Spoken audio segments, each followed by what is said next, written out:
Everyone, welcome back to our channel English Samaj. तो बच्चों, आज हम पढ़ेंगे present indefinite tense. Present indefinite tense की पहचान होती है, इसका जो हिंदी वाक्य होगा, हिंदी वाक्य के अंत में क्रिया में ता है, ती है, ते हो, ता हूँ आदि शब्द आते हैं। ऐसे ही शब्द आते हैं। मैं जाता हूँ, ता हूँ आ गया। मैं जाती हूँ, मैं खाना पकाती हूँ। ऐसे ही सारे शब्द आ सकते हैं इसमें। टाइप्स, प्रेजेंट इंडेफिनिट के भी टाइप्स होते हैं। अफर्मेटिव सेंटेंस, जिसमें ना क्वेश्चन वाले प्रश्न होते हैं और ना नकारात्मक प्रश्न होते हैं। फिर है सेकंड नंबर पे निगेटिव सेंटेंस। थर्ड है इंट्रोगेटिव सेंटेंस।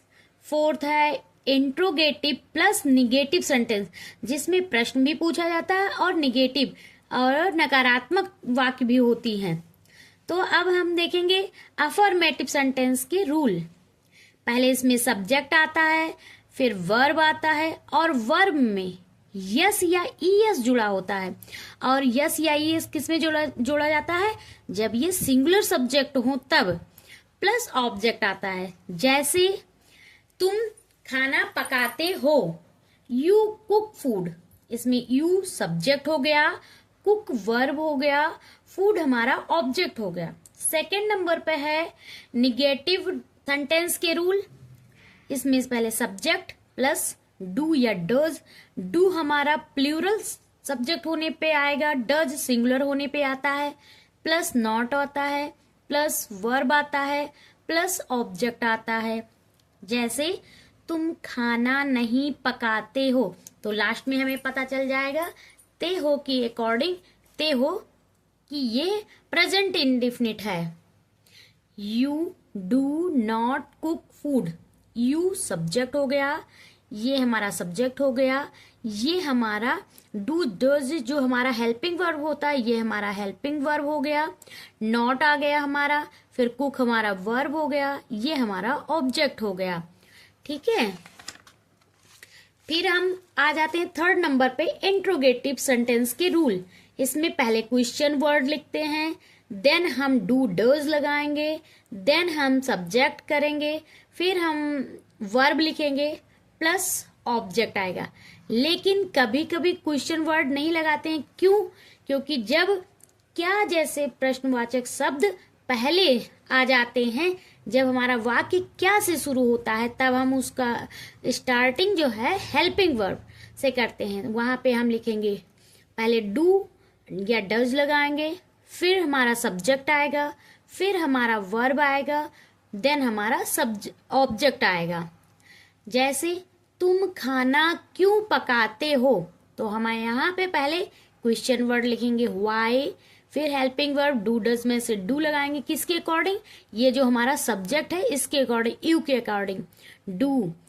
फिर ये हमारा सब्जेक्ट, फिर हमारा ये वर्ब हो गया, ये हमारा ऑब्जेक्ट हो गया। दूसरा है क्या तुम खाना पकाते हो। अब हमारा क्या पहले आ गया, तब हम इसमें डू से स्टार्टिंग करेंगे। और डू किसके अकॉर्डिंग आएगा? ये हमारा जो सब्जेक्ट है इसके अकॉर्डिंग हम करेंगे। डू यू कुक फूड, क्या तुम खाना पकाते हो। फिर फोर्थ नंबर पे है इंट्रोगेटिव प्लस निगेटिव सेंटेंसेस के रूल। इसमें भी पहले question word plus do does, फिर हम सब्जेक्ट लिखते हैं, प्लस नॉट लगाते हैं, प्लस वर्ब लिखते हैं, प्लस ऑब्जेक्ट आता है। इसमें भी दूसरा नियम है, अगर क्या पहले आ जाए तब हम उसके लिए डू या डज लगाते हैं, देन हम सब्जेक्ट लिखते हैं, फिर नॉट लगाते हैं, फिर वर्ब लिखते हैं, फिर हमारा ऑब्जेक्ट आता है। एग्जाम्पल है तुम खाना क्यों नहीं पकाते हो। देखो क्यों हमारा क्वेश्चन वर्ड हो गया और नहीं जो है निगेटिव हो गया। तुम खाना क्यों नहीं पकाते हो, why do you not cook food. यहाँ हमारा ये क्वेश्चन वर्ड हो गया, डू हमारा हेल्पिंग वर्ब हो गया, यू हमारा सब्जेक्ट हो गया, फिर हमारा नॉट आ गया, फिर हमारा वर्ब आ गया, फिर हमारा ऑब्जेक्ट आ गया। फिर इसी क्वेश्चन और निगेटिव सेंटेंस में क्या तुम खाना नहीं पकाते हो। क्या से स्टार्ट होने वाले वाक्यों को हम हमेशा हेल्पिंग वर्ब्स की सहायता से शुरू करते हैं। फिर हमने यहाँ पे डू लिखा, यू लिखा, ये हमारा सब्जेक्ट हो गया, फिर नॉट लिख दिया, फिर कुक हमारा वर्ब हो गया, फिर हमारा फूड जो है ऑब्जेक्ट हो गया। आपने देखा कि क्या अगर सेंटेंस में हिंदी वाक्य में पहले आया हुआ है तो उसे हम हमेशा हेल्पिंग वर्ब से स्टार्ट करते हैं। थैंक यू बच्चों फॉर वॉचिंग। नेक्स्ट पार्ट को जरूर देखिएगा। फिर हमारा सब्जेक्ट आएगा, फिर हमारा वर्ब आएगा, देन हमारा ऑब्जेक्ट आएगा।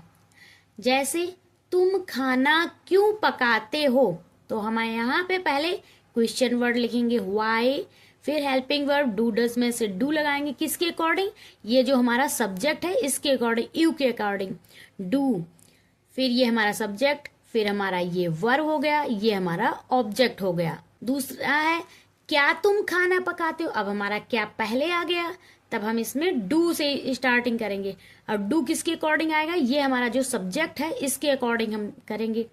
डू यू कुक फूड, क्या तुम खाना पकाते हो। फिर फोर्थ नंबर पे है इंट्रोगेटिव प्लस निगेटिव सेंटेंसेस के रूल। इसमें भी पहले question word plus do dose, फिर हम सब्जेक्ट लिखते हैं, प्लस नॉट लगाते हैं, प्लस वर्ब लिखते हैं, प्लस ऑब्जेक्ट आता है। इसमें भी दूसरा नियम है, अगर क्या पहले आ जाए तब हम उसके लिए डू या डज लगाते हैं, देन हम सब्जेक्ट लिखते हैं, फिर नॉट लगाते हैं, फिर वर्ब लिखते हैं, फिर हमारा ऑब्जेक्ट आता है। एग्जाम्पल है तुम खाना क्यों नहीं पकाते हो। देखो क्यों हमारा क्वेश्चन वर्ड हो गया और नहीं जो है निगेटिव हो गया। तुम खाना क्यों नहीं पकाते हो, why do you not cook food, यहाँ हमारा ये क्वेश्चन वर्ड हो गया, डू हमारा हेल्पिंग वर्ब हो गया, यू हमारा सब्जेक्ट हो गया, फिर हमारा नॉट आ गया, फिर हमारा वर्ब आ गया, फिर हमारा ऑब्जेक्ट आ गया। फिर इसी क्वेश्चन और निगेटिव सेंटेंस में क्या तुम खाना नहीं पकाते हो, क्या से स्टार्ट होने वाले वाक्यों को हम हमेशा हेल्पिंग वर्ब्स की सहायता से शुरू करते हैं। फिर हमने यहाँ पे डू लिखा, यू लिखा, ये हमारा सब्जेक्ट हो गया, फिर नॉट लिख दिया, फिर कुक हमारा वर्ब हो गया, फिर हमारा फूड जो है ऑब्जेक्ट हो गया। आपने देखा कि क्या अगर सेंटेंस में हिंदी वाक्य में पहले आया हुआ है तो उसे हम हमेशा हेल्पिंग वर्ब से स्टार्ट करते हैं। थैंक यू बच्चों फॉर वॉचिंग। नेक्स्ट पार्ट को जरूर देखिएगा।